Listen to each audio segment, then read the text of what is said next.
You open Instagram, you see a post that says, Scorpios are loyal but jealous. Geminis can't keep a secret. You laugh, you tag your friend, you scroll on. You don't think anything of it. But according to one Sahih Hadith, doing that just one time, even casually, could affect your salah for 40 days. And according to another, it could put you in a category the Prophet, peace and blessings be upon him, described as worse than disbelief. So is reading your horoscope haram? Is checking your zodiac sign compatibility shirk? And where exactly is the line between fun internet content and a major sin? By the end of this video, you'll know exactly. There are actually 4 levels to this ruling, and only one of them is the one most Muslims assume. The most dangerous one is the one nobody talks about, and you've probably done it without realizing. Let's start with what the Quran itself says, because the issue with astrology isn't really about stars, it's about something much bigger. In Surah Al-Naml, verse 65, Allah says, "Say, none in the heavens and the earth knows the unseen except Allah." That single line is the foundation of the entire ruling. The unseen, in Arabic al-ghaib, includes the future, fate, hidden truths about a person's life and destiny. And the Quran is explicit. Only Allah has that knowledge. Not stars, not constellations, not the day you were born, not the planet that was rising when you took your first breath. So the moment someone claims that the position of the sky at your birth determines your personality, your relationships, your future career, your business success, or your love life, they are claiming access to knowledge the Quran reserved for Allah alone. It isn't about stars being scary.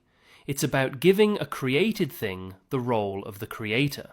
But here's where most Muslims get confused, and it's the part that quietly trips up the most religious people too. Islam doesn't condemn looking at the sky. Islam actually built entire scientific traditions around it. Muslim astronomers, working in Baghdad, Cordoba, and Cairo, mapped the stars with a precision that shaped global navigation, trade, and the world economy for centuries. They calculated prayer times, determined the direction of the Qibla, and tracked the lunar months that decide when Ramadan begins. That entire field has a name, Ilm al-Falak, astronomy, and it is fully permissible. What the Quran forbids isn't studying the sky, it's pretending the sky studies you back. The Prophet, peace and blessings be upon him, said exactly that. Whoever gains knowledge of astrology has gained a branch of sorcery. Astronomy is science. Astrology is the claim that the stars have personal authority over your life. The first is allowed. The second is what we're actually talking about. Which brings us to the 4 levels of this ruling, because not every interaction with horoscope content is treated the same way. Level 1, the most common, and the one I want you to think about hardest. Reading horoscopes just for fun. Scrolling past your zodiac compatibility chart. Sharing the meme that says, Capricorns can't relax. Most Muslims assume this is harmless because they don't believe it. They're just laughing. But the hadith I quoted at the start applies here in a way most people don't realize. The Prophet, peace and blessings be upon him, said in Sahih Muslim, "He who goes to a fortune teller and asks him about something, his prayer will not be accepted for 40 days. You don't have to believe it for the engagement itself to carry consequences. The hadith doesn't say, if you believe him. It says, if you ask him. So that funny zodiac post you sent your cousin is closer to the line than people pretend. Level 2. Believing in the personality traits. The Cancers are emotional. Leos love attention. Virgos are perfectionists kind of thinking. You're at work. Your colleague asks your sign. You laugh and say, "Oh, that's why we don't get along." In that moment, you have attributed a real cause and effect to the stars. You've moved from interesting content to, yes, the date of my birth shaped who I am.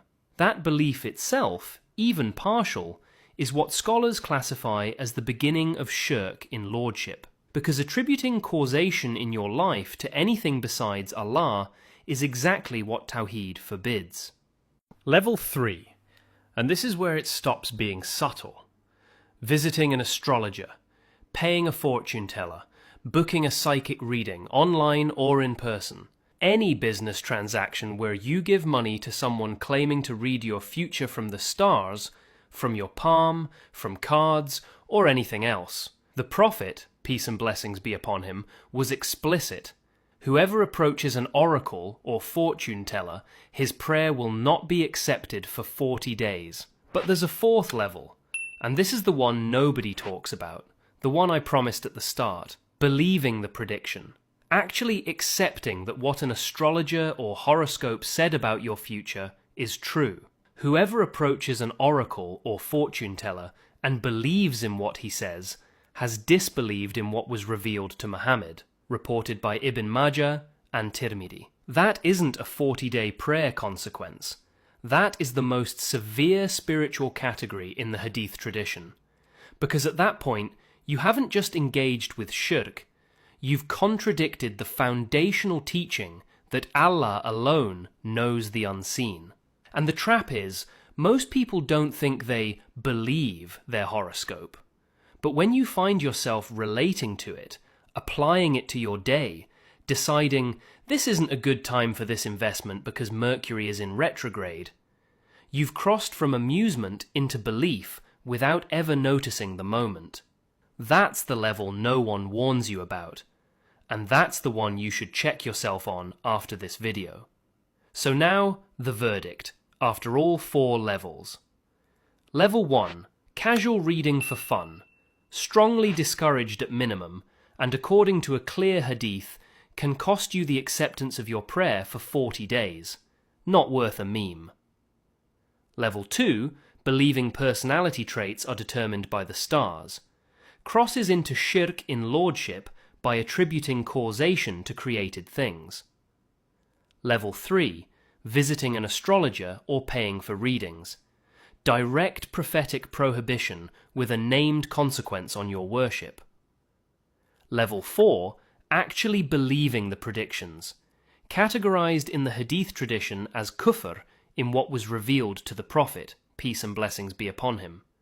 The most serious category in this entire conversation. And one important distinction nobody else will draw for you. Astronomy, the science of the stars, is fully permissible and historically central to Islamic civilization.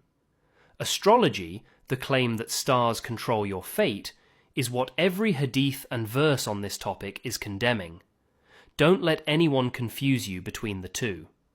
Every hadith and fatwa I used is linked in the description, along with a free WhatsApp channel where I post the references.